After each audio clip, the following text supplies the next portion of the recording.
व्यासपीठावरील सर्वच मान्यवर मंडळी, पत्रकार मित्र आणि मोठ्या संख्येने उपस्थित असलेल्या बांधवांनो, भगिनींनो आणि सहकारी मित्रांनो, आपल्याला आठवत असेल आदरणीय उद्धव साहेबांनी वरळी ते NSA हॉल आहे, त्या हॉलमध्ये एक महापत्रकार परिषद घेतली।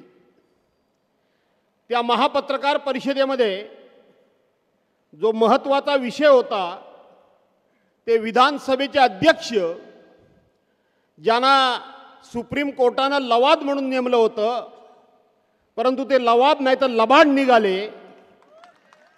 त्या लबाडानं याच ठिकाणी शिवसेनेतून ज्या 40 गद्दार आमदारांनी गद्दारी केली,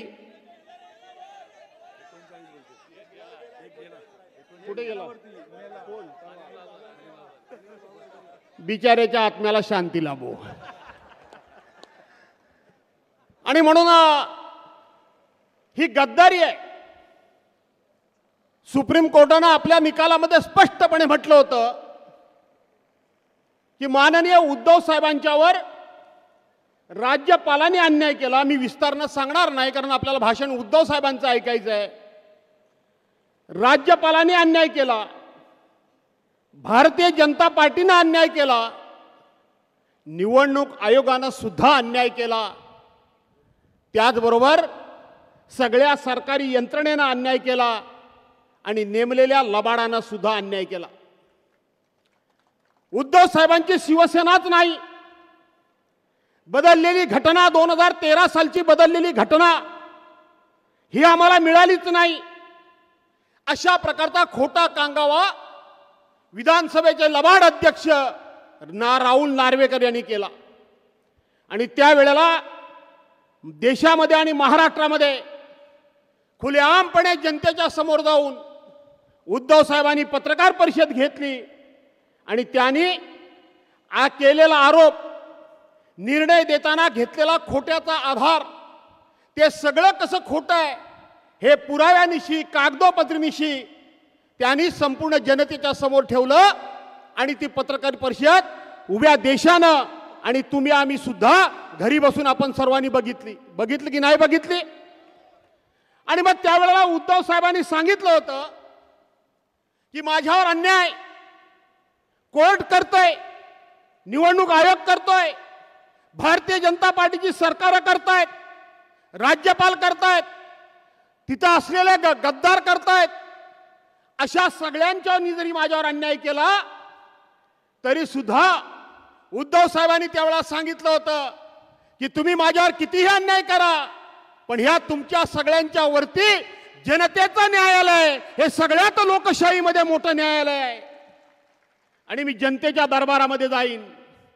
कालपासून उद्धव साहेब जनसंवाद तुमच्याशी साधतायत, याचा अर्थ की उद्धव साहेब या लोकशाहीमध्ये सगळ्यात सर्वश्रेष्ठ तुम्हाला समजून तुमच्या समोर या ठिकाणी जनतेच्या दरबारामध्ये उद्धव साहेब आलेले आहेत।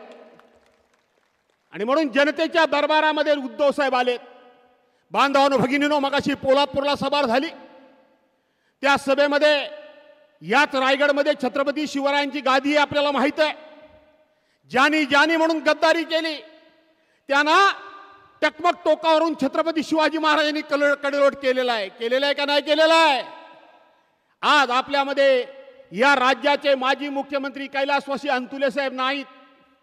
अंतुले साहेबांनी एक शब्द प्रयोग केला होता या तुमच्या एका रायगड मधल्या नेत्याबद्दल की ज्याला मी लहानाचा मोठा केला, ज्याला मी राजकारणामध्ये मोठा केला, ज्याला हाताच्या बोटाला धरून अख्खं राज्य दाखवलं, त्यांनीच आज गद्दारी केली आहे। आज जर छत्रपती शिवाजी महाराज असते तर ह्या नेत्याला त्या रायगडच्या टकमक टोकावरून खाली टाकून दिलं असतं, असा प्रयोग केला होता, शब्द प्रयोग केला होता। आठवतंय तुम्हाला? मला वाटतं उद्धव साहेब तुम्हाला तेच सांगायला आलेत। आज लोकशाही आहे, त्यावेळेला लोकशाही नव्हती, हुकुमशाही होती, राज्यशाही होती। त्यावेळेला राजा देईल ती शिक्षा, पण आज जनता देईल ती शिक्षा। आज तुम्ही सुद्धा या गद्दारांचा कडेलोट करू शकता। काय सांगतात उद्धव साहेब की डॉक्टर बाबासाहेब आंबेडकरांच्या घटनेनं या देशाचे राष्ट्रपती असतील ना तर पंतप्रधान असतील, ते ज्यावेळेला मतदान केंद्रावर मतदान करायला जातील त्यांना सुद्धा एकच मत देण्याचा अधिकार आहे. आणि या म्हसाळामधल्या सर्वसामान्य महिला बांधव भगिनी ज्या वेळेला मतदान केंद्रावर जातील त्यांना सुद्धा एकच मत देण्याचा अधिकार आहे. आणि म्हणून उद्धव साहेबांना तुम्हाला शब्द द्यायचा आहे की उद्याची लोकसभेची निवडणूक होऊ द्या, विधानसभेची निवडणूक होऊ द्या, उद्धव साहेब आम्ही ह्या एका बोटाचा वापर करून यांचा राजकीय कडिलोट केल्याशिवाय राहणार नाही, हा शब्द तुम्हाला या ठिकाणी द्यायचा आहे. आणि तो राजकीय कडिलोट तुम्ही करावा म्हणून या ठिकाणी तुम्हाला विनंती करण्याकरता माझ्यासारखा कार्यकर्ता उभा आहे. उद्धव साहेबांना तुम्ही शब्द द्या. आज उद्धव साहेब लढतायत, एकाएकी लढतायत, या लोकशाही करता लढतायत, संविधानाकरता लढतायत, घटनेकरता लढतायत आणि ह्या देशाच्या एकतेने अखंडतेकरता लढतायत.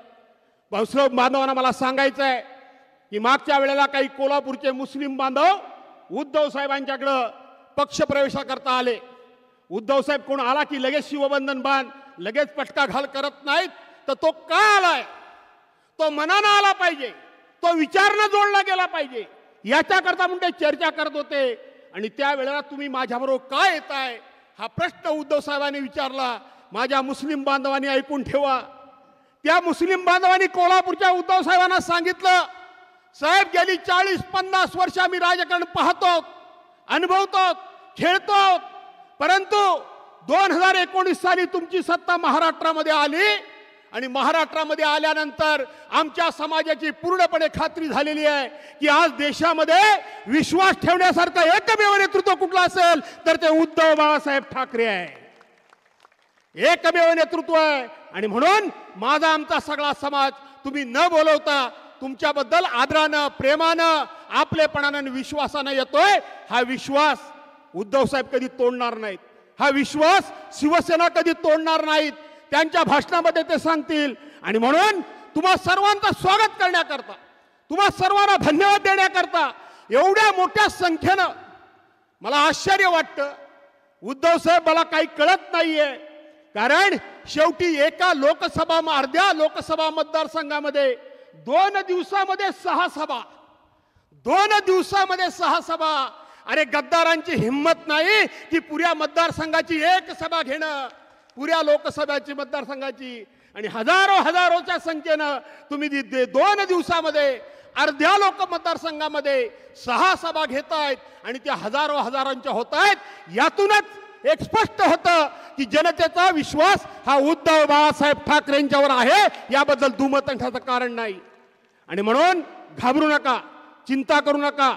रायगडवाले असतील, रत्नागिरीवाले आमच्यासारखे असतील, मागच्या वेळेला मी उद्धव साहेबांच्या बरोबर नव्हतो म्हणून कोणतरी जिंकला असेल, जरा काढू काही त्याची माझ्या पद्धतीनं. उद्धव साहेबांच्या भाषणाला जरा उशीर होईल म्हणून, आणि म्हणून मागच्या बाजूला मी नव्हतो. पण आज या रायगडमध्ये तुम्हाला सांगून जातोय आणि मी बोलतो ते करतो, सर्वांना माहित आहे. म्हणजे मागच्या वेळेला सुद्धा सांगू ना, रागवणार नाही ना उद्धव साहेब तुम्ही. मागच्या वेळेला सुद्धा उद्धव साहेबांचं गीते साहेबांच्यावर काय एवढं प्रेम ते काही मला माहित नाही. मी राष्ट्रवादीमध्ये होतो, उद्धव साहेब ग्वागरला सभेला आले होते आणि तेव्हा उद्धव साहेब सांगत होते, भास्करराव मला बाकी काय माहित नाही, जिथे निवडून आले पाहिजेत. पण मी तेव्हा राष्ट्रवादीचा होतो. जिथे असेल तिथं प्रामाणिक राहायला पाहिजे, बरोबर आहे की नाही. पक्षात आपल्यात राहायचं आणि आपल्याच पक्षातल्या लोकांना आडवं करायचं, ही नीतिमत्ता माझी नाही. मी राजकारणामध्ये कधी असं केलं नाही. मी उद्धव साहेबांना तेवढा नम्रपणे सांगितलं की उद्धव साहेब, तुमच्यासारख्या मोठ्या नेत्यानं माझ्यासारख्या सामान्य माणसाला फोन करावा, हा माझा खूप मोठा सन्मान आहे. आज तगायत कधी मी बोललो नाही. 5 वर्ष पूर्ण झाली. सही बात सही वक्त पे होनी चाहिए. आणि म्हणून मी बोललो नाही. परंतु तुमच्यासारख्या माणसानं माझ्यासारख्या सामान्य माणसाला फोन करावा, हा तुमचा मोठेपणा आहे. पण साहेब, मी ज्या पक्षाचा कार्यकर्ता आहे त्या पक्षाचाच हा नेता उभा आहे, ज्यानं आज पवार साहेबांबरोबर सुद्धा गद्दारी केली, पवार साहेबांबरोबर सुद्धा गद्दारी केली. आज काय म्हणतो हा माणूस की पवार साहेब हुकुमशाह आहेत. वा रे वा, तू 3-4 वेळा आमदारकी लढलास, तुझ्या भावाला 2 वेळा विधान परिषद दिलीस, तुझ्या पुतण्याला विधानसभा दिलीस, तुझ्या मुलाला विधान परिषद दिलीस, तुझ्या मुलीला अध्यक्षपद दिलंस, तुझ्या मुलीला तू त्या ठिकाणी आमदारकी दिलीस, तुझ्या मुलीला तू पालकमंत्रीपद केलंस, तू स्वतः लोकसभेवर गेलास आणि हे सगळं ज्या पवार साहेबांमुळे झालं त्या माणसाला आज तू धोका दिलास, गद्दारी केलीस. अरे तुझ्यात जर एवढी हिंमत होती तर या सगळ्या पदांचा राजीनामा देऊन तुम्ही जर गेला असतात तर तुमची आम्हाला दखल सुद्धा घेण्याची गरज नव्हती. आणि म्हणून जो कुटुंबाचा झाला नाही, माहिती आहे ना सगळी परिस्थिती, ते मी सांगत नाही, जो कुटुंबाचा झाला नाही, जो नेत्याचा झाला नाही, तो तुमचा होईल होईल काय. आणि म्हणून तुम्हाला शब्द देऊन जातोय की तुम्ही जर रायगडवाले सज्ज झालेलेच आहात.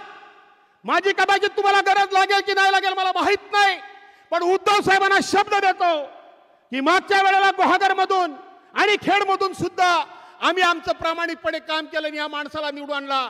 या वेळेला सगळ्यात जास्त लीड हे आम्ही दिल्याशिवाय राहणार नाही गीते साहेबांना, हे मी या ठिकाणी सांगतो. हे फक्त एवढं सांगण्याकरता म्हणून मी तुम्हाला उभा आहे. अनिल, कामाला लाग, नक्की येईन मी तुझ्या प्रचाराकरता. तुकारामरावांचे आशीर्वाद घे. तुकारामराव द्या आशीर्वाद या पोराला, लढू दे एकदा, उतरायचं गेला मैदानामध्ये. तशी जागा शिवसेनेचीच आहे. मागच्या वेळेला तो राष्ट्रवादीचा आमदार फक्त 88 मताने आला होता, माहितीये की नाही. या वेळेला अनिलला निवडून द्या, उद्धव साहेबांना भेट द्या, गीते साहेबांना निवडून द्या, उद्धव साहेबांना भेट द्या अशी विनंतीने आग्रह करतो आणि आपल्या सर्वांची रजा घेतो. जय हिंद, जय महाराष्ट्र.